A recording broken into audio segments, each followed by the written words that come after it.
Assalamualaikum warahmatullahi wabarakatuh. Alhamdulillah. Alhamdulillahilladzi hadana li hadza wa ma kunna linahtadiya laula an hadana Allah. Asyhadu an la ilaha illallah wahdahu la syarika lah wa asyhadu anna Muhammadan abduhu wa rasuluh. Allahumma shalli wa sallim wa barik ala sayyidina Muhammadin wa ala alihi wa ashabihi wa tabi'in wa man tabi'ahum bi ihsan ila yaumiddin, amma ba'du.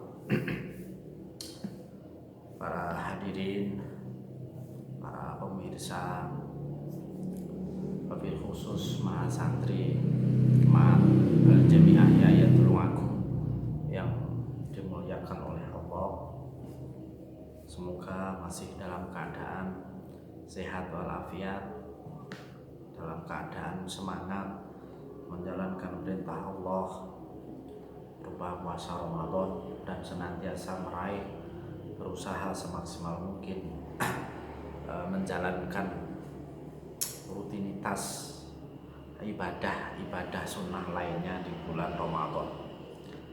Alhamdulillah kita masih bisa berjumpa kembali walaupun hari ini agak sedikit berubah, ada perubahan waktu yang biasanya sore hari pada asar ini kita lakukan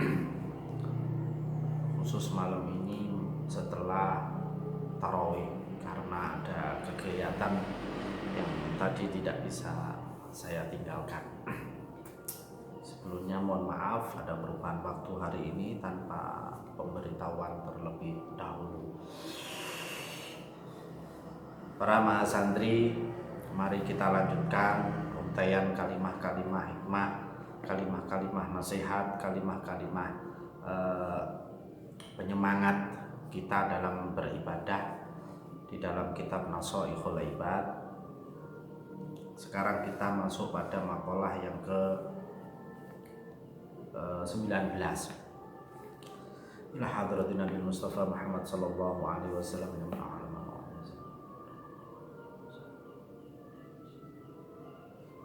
Syaudillahi lana wa lahumul Fatihah.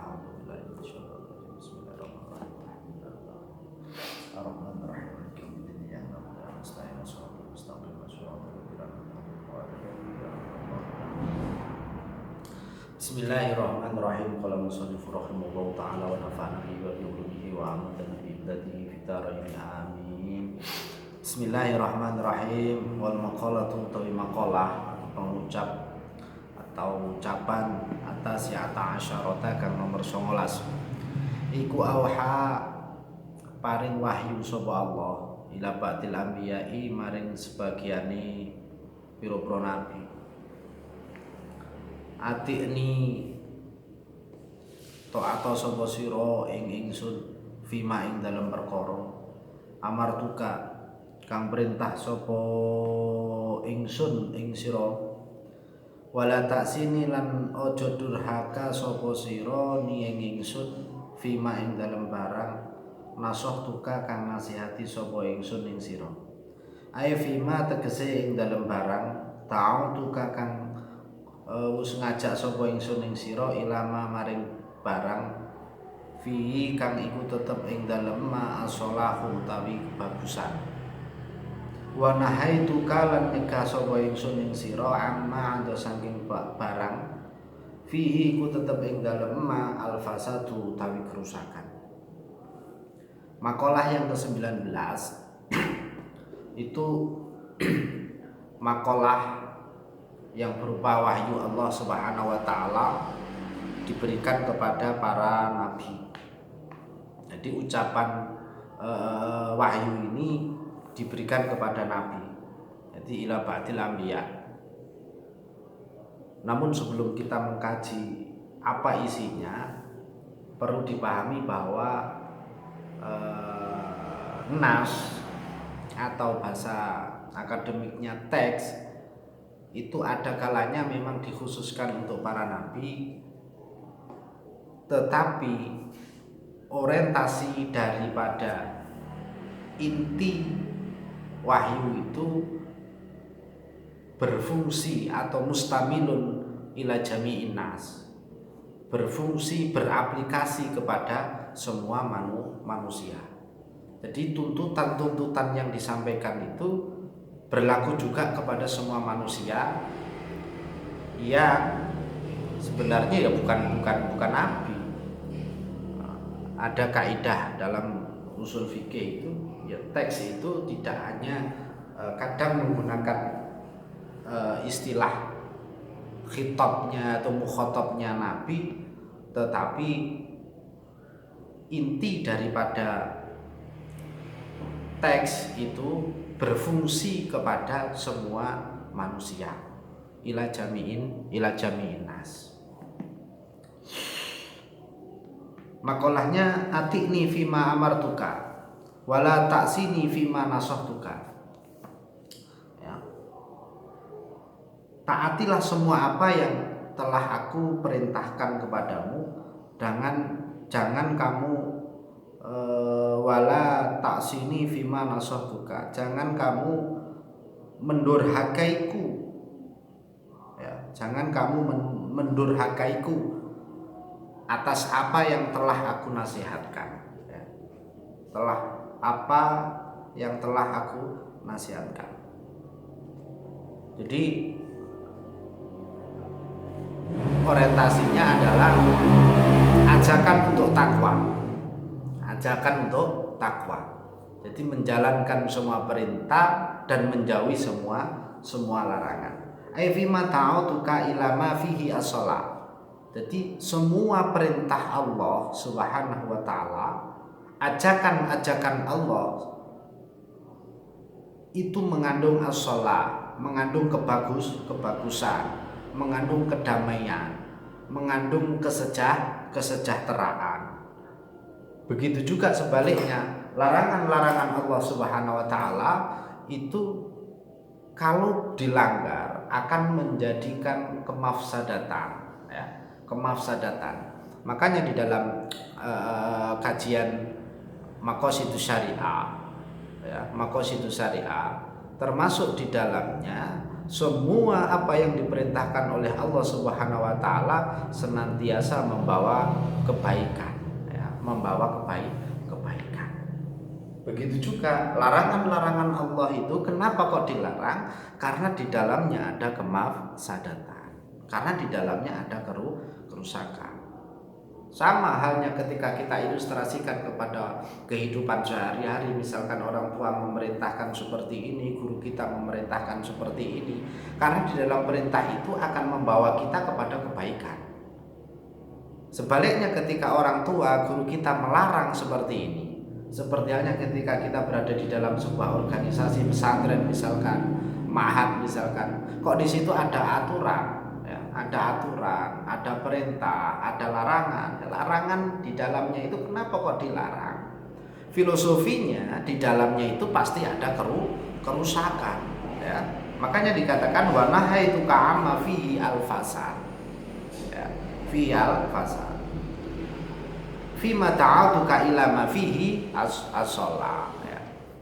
Jadi hal-hal seperti ini dalam filsafat hukum Islam sebenarnya sudah banyak diterangkan, termasuk di dalam hikmatut tasyri', ya, yang terwujud dalam maqasidus syariah itu, ya, maqasidus syariah,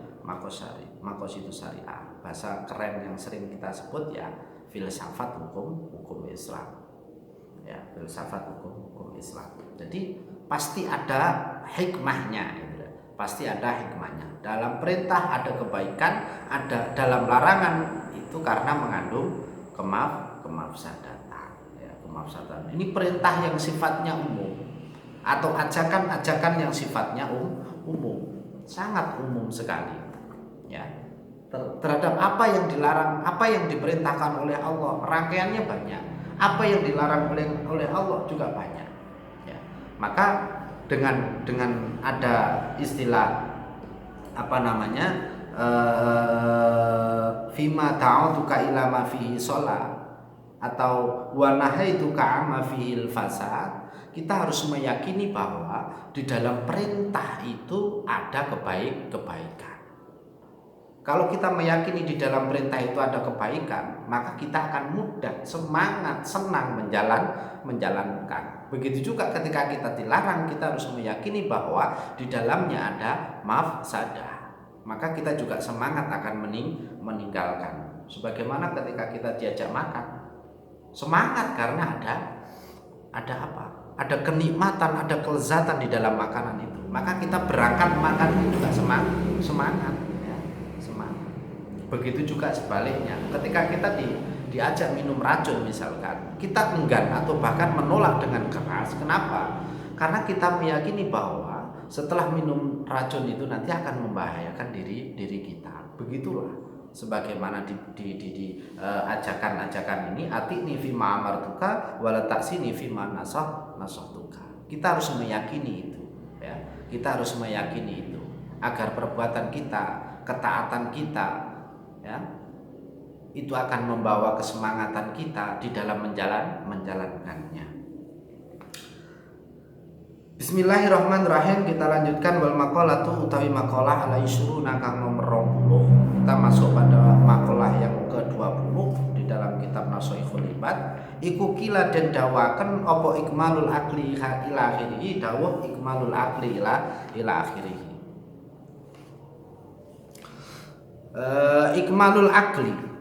Ikmalul akli utawi nyempurnaake akal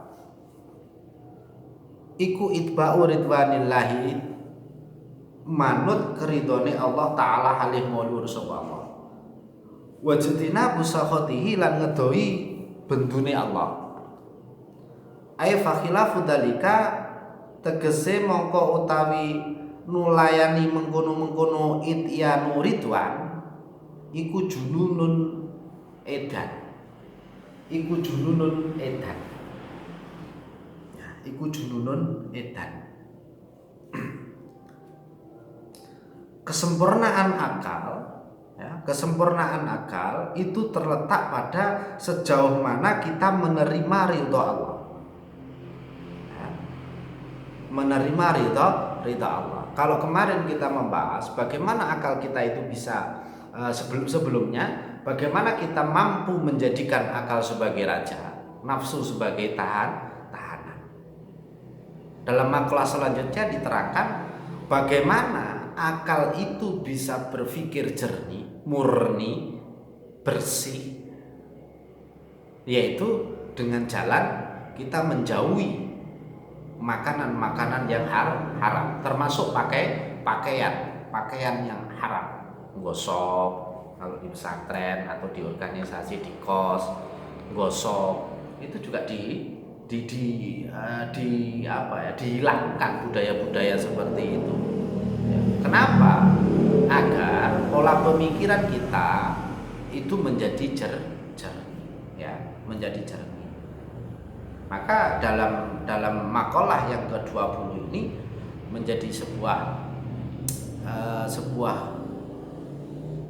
kesimpulan, ya, bukan kesimpulan, tambahan keterangan terkait bagaimana kita memfungsikan akal. Ikmalul akli itba'u ridwanillahi ta'ala. Ya, kesempurnaan akal itu dengan cara menerima, ya, dengan cara menerima atau mengikuti, ya, yang pas menerima ridho Allah Subhanahu wa taala.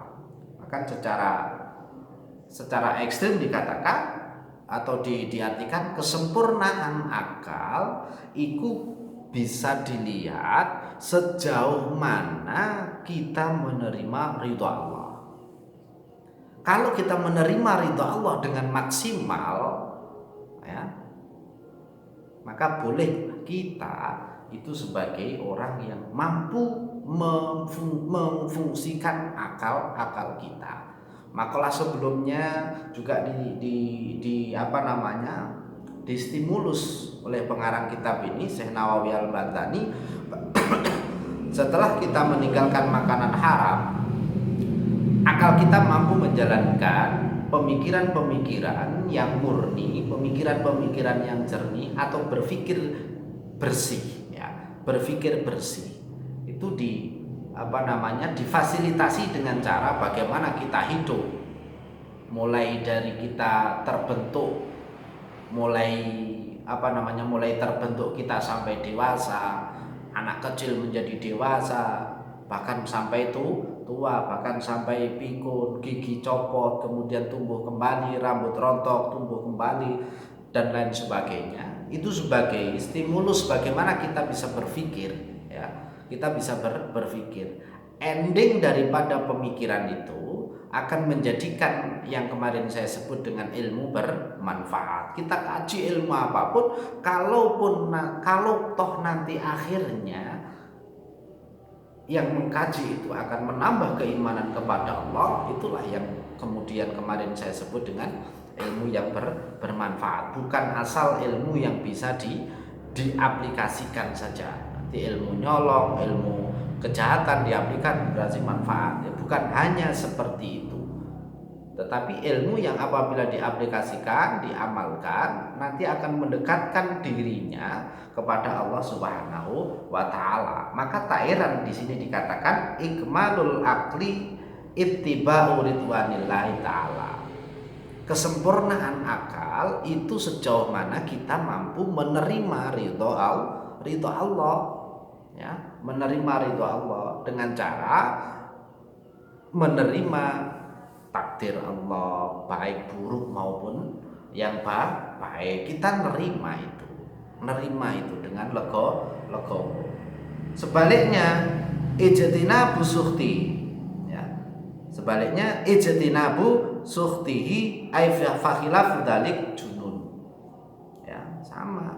Menjauhi kesempurnaan akal itu menjauhi, terlihat sejauh mana kita menjauhi bendunya Allah, marahnya Allah, ghadabnya Allah, tidak terimanya Allah, tidak ridhonya Allah, itu kita jauhi, ya, kita jauhi. Bahkan di sini dikatakan secara jelas dan keras, fakhilafu dzalik, ya, fakhilafu dzalik junun. Kalau tidak menerima ridho Allah, ya, tidak menerima ridho Allah, ya junun. Fakhilafu dzalika mongko utawi ay fakhilafu dalika tegese mongko utawi nulayani mengkono-mengkono itba'u ridwan iku jununun edan. Keras dikatakan. Kalau kita tidak mampu menerima apa yang ditakdirkan oleh Allah Subhanahu wa taala secara rasional saja bisa dikatakan edan. Ya, secara rasional jelas siapa yang menciptakan kita, siapa yang membuat kehidupan, ya, siapa yang membuat kehidupan. Maka tak heran ketika di sini menggunakan istilah junun, ya, istilah junun. Para santri yang berbahagia, kita lanjutkan kembali makalah selanjutnya. Kayaknya makalahnya sedikit-sedikit. Sebenarnya di dalam sedikitnya makalah ini mempunyai makna yang dalam, ya, mempunyai makna yang dalam. Kenapa? Karena biasanya yang sedikit itu sifatnya umum, ya, yang sedikit itu sifatnya umum. Di dalam keumuman itu mencakup, meliputi mustamilun ala kulli syai'. Mustamilun ala kulli syai'. Di dalamnya itu atau di furuknya itu banyak sekali. Kalau kita uraikan secara detail dengan keilmuan yang mendalam, malah lebih luas, ya, malah lebih luas. Bismillahirrahmanirrahim. Wal maqalatu utawi maqala, al hadiyatu kang nomor siji wal isruna lan 20, tegese nomor selikur. Makalah yang nomor selikur iku kila den dawaken apa la gurbata ila akhirih, dawuh la gurbata ila akhirih. Kil lagi. Jadi kil atau bahasanya kil. Seperti halnya fi'il mudhari atau fi'il mudhari. Kil. Pengucapnya tidak diketahui oleh atau tidak disebutkan lah, tidak disebutkan. La gurbata ora rasa asing iku maujud lil fadili kedue wong kang utama, lil fadili kedue wong kang utama. Walawatona lan ora ana rasa duweni omah iku maujud lil jahili kedue wong kang bodho, lil jahili kedue wong kang bodho.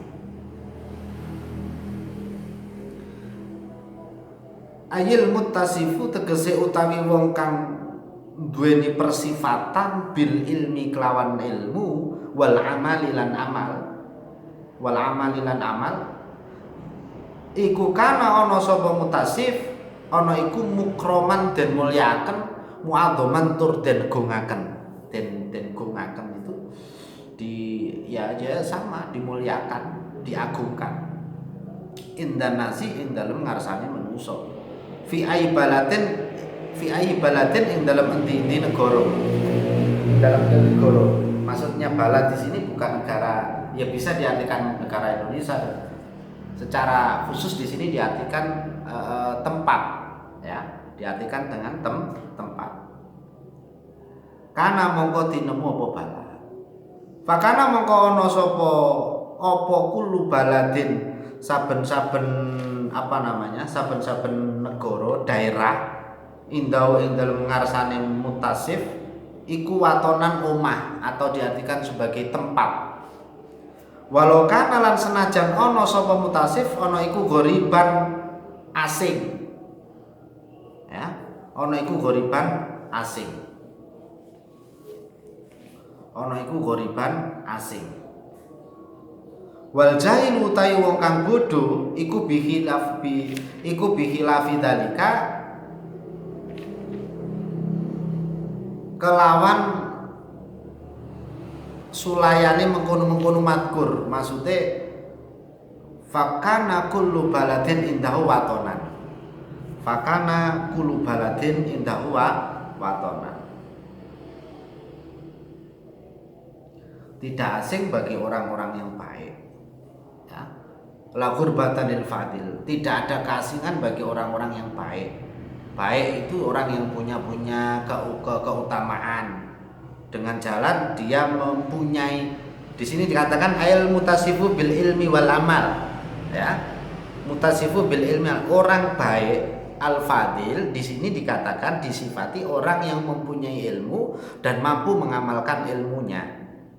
Ya, maka dimanapun dia berada, maka dia merasa punya tempat, ya, merasa punya tempat. Kenapa merasa punya tempat? Karena dia mampu mengamalkan ilmunya sesuai dengan keilmuan, sehingga dia akan diterima dimanapun, ya, diterima dimanapun. Kenapa kok dia diterima dimanapun?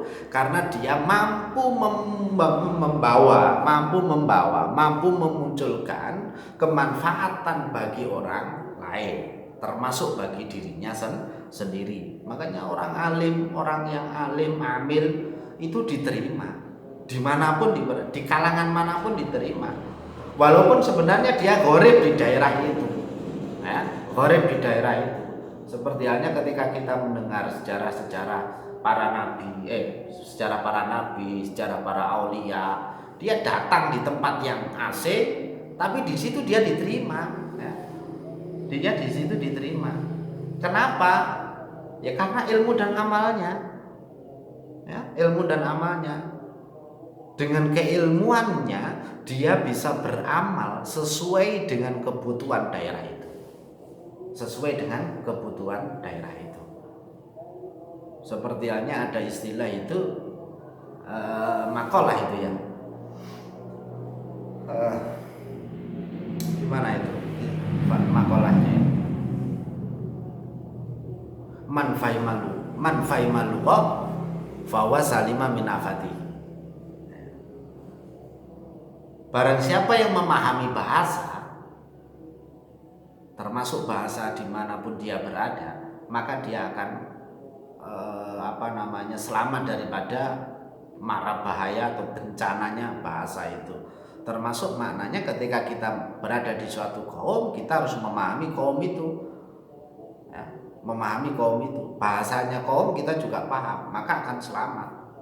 Kalau kita tidak mampu memahami bahasa kaum di situ, ada kemungkinan kita akan terkena musibah karena tidak memahami bahasanya. Musibah karena ucapan kita yang salah, di situ dimanai secara ekstrim, secara tidak sopan misalkan, ataupun bahaya karena kita tidak mampu memahami apa yang mereka ucapkan, ya, atau kita tidak memahami apa yang mereka ucapkan. Jadi orang yang berilmu dan dia mampu mengamalkan ilmunya, maka dia akan senantiasa termanifestasi dalam kehidupannya berakhlakul karimah, ya, berakhlakul karimah. Efeknya kita akan diterima dimanapun. Sama seperti halnya ketika kita bergaul dalam kehidupan sehari-hari. Orang yang lisannya tajam, orang yang tidak nyambung dalam komunikasi, maka dia akan sulit bergaul dengan orang-orang, ya, sulit bergaul dengan orang-orang, atau merasa kesulitan. Bahkan ketika dia cuek-cuek saja, dia tidak diterima oleh lingkungan atau komunitas pergaulan itu, komunitas kopinya, komunitas gibahnya, misalkan, naudzubillah, gitu kan. Ya. Begitu juga sebaliknya, ya, begitu juga sebaliknya. Jahil wal jahilu bihilafi dzalik. Sebaliknya orang yang bodoh, ya, orang yang bodoh atau orang yang tidak tahu, dimanapun dia berada merasa tidak bertempat. Nah, merasa tidak bertempat. Kenapa merasa tidak bertempat? Karena dia tidak mampu mengimbangi pola komunikasi tempat itu, satu. Yang kedua, dia tidak mampu mendatangkan manfaat di lingkungan itu, atau bahkan dia tidak mampu mendatangkan manfaat kepada dirinya di lingkungan itu, sehingga dia merasa tidak punya tempat, ya, merasa tidak punya tempat. Maka enak bagi orang yang punya ilmu dan mengamalkannya, termasuk fadilahnya ini. Kita akan diterima dimanapun, atau ketika kita punya teman supel, care, maka kita bergaul nyaman, kita bergaul juga senang. Ya disitulah, ya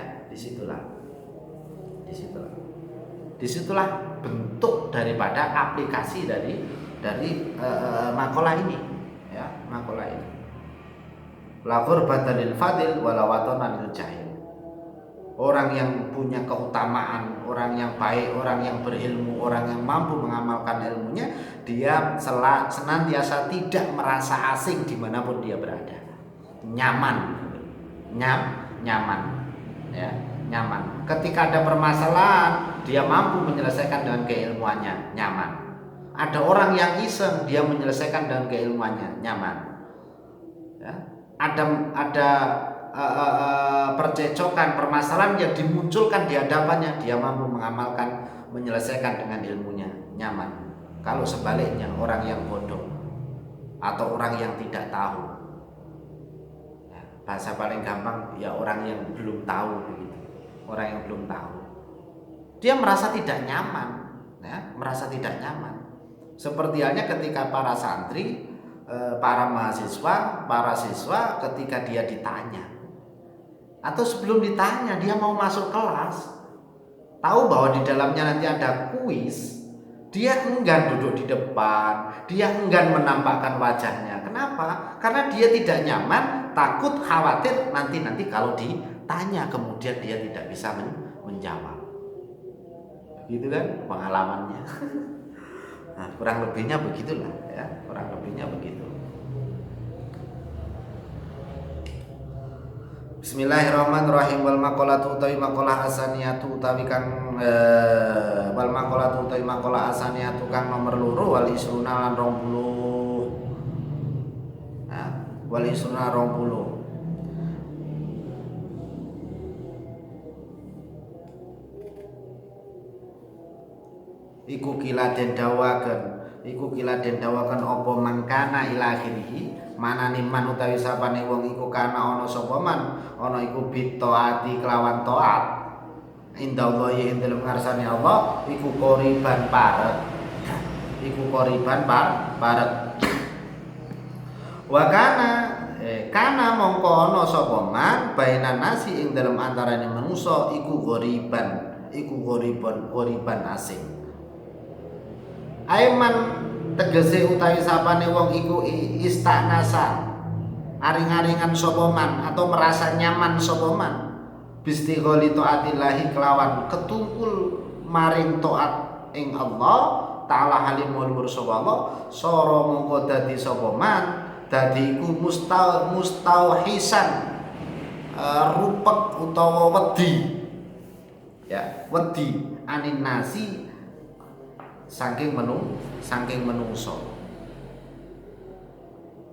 mangkana bito'ati indallahi qoriban kana indan nasi qoriban mangkana bito'ati indallahi qoriban kana indan nasi qoriban. Barang siapa yang merasa nyaman dengan kesibukan dirinya beribadah kepada Allah, maka dia akan merasa susah, merasa sedih, merasa takut ketika berkumpul dengan manusia. Atau di sini dikatakan kana indan nasi ghoriban. Dia akan merasa asing. Dia merasa asing di lingkungan manusianya. Kenapa? Ya. Kenapa? Karena dia enjoy, merasa mempunyai kenikmatan yang luar biasa, punya kenikmatan yang luar biasa ketika beribadah kepada Allah. Maka ketika dia bergaul dengan manusia ya susah, bahkan dia merasa asing. Kenapa merasa asing? Seperti halnya makalah tadi, orang yang merasa asing di dalam sebuah komunitas itu karena dia tidak nyaman. Dia tidak nyaman di dalam komunitas itu, ya, komunitas itu. Belum lagi nanti malah menyusahkan, belum lagi nanti malah merepotkan, tidak bisa mendatangkan kemaslahatan kepada kaum, malah menjadi musibah bagi kaumnya, ya, bagi kaumnya. Maka tak heran orang-orang ahli tasawuf itu, ya, orang ahli tasawuf itu dia punya kenikmatan yang luar biasa ketika berkomunikasi dengan Tuhan, berkomunikasi dengan Tuhan, nikmat banget, ya, nikmat, nyaman, ya, nyaman.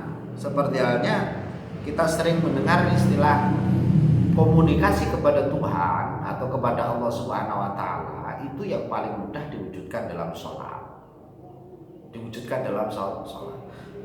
Kalau kita itu merasa nikmat di dalam sholat, maka huru-hara di lingkungan di sekitar kita itu kita tidak merasakannya. Seperti halnya Umar bin Khattab ketika terkena busur panah, mau dicabut dia merasa sakit, tidak mau. Tapi ketika dia sholat oleh para sahabat dicabut, dia tidak merasa. Setelah selesai sholat, mana busurnya?